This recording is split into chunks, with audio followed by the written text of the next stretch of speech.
#ask Dr. John Watts అని type చేసి మీ questions అడగండి, తప్పకుండా రిప్లై చేస్తాను.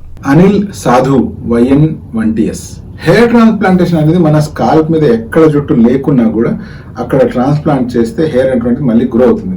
సో అది తల ఫ్రంట్ భాగం కావచ్చు, మధ్య భాగం కావచ్చు, లేకపోతే క్రౌన్ భాగం కావచ్చు, ఎక్కడ చేసినా కూడా జుట్టు అనేటువంటిది మొలుస్తుంది.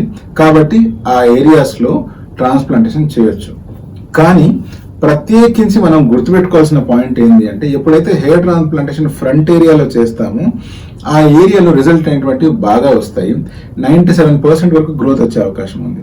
ఇదే హెయిర్ ట్రాన్స్ప్లాంటేషన్ కనుక ఈ మిడిల్ ఏరియాస్ లేదా క్రౌన్ ఏరియాస్ చేసినప్పుడు కంపారిటివ్ గా 70-80% మాత్రమే రిజల్ట్ వచ్చే అవకాశం ఉంది. మరి అలాంటప్పుడు క్రౌన్ ఏరియాలో కనుక బట్టలు వస్తే అలా ఉండిపోవాల్సిందేనా? అలాంటి సిచ్యువేషన్ లో క్రౌన్ ఏరియాకి సొల్యూషన్ లేదా అంటే అలా కాదు.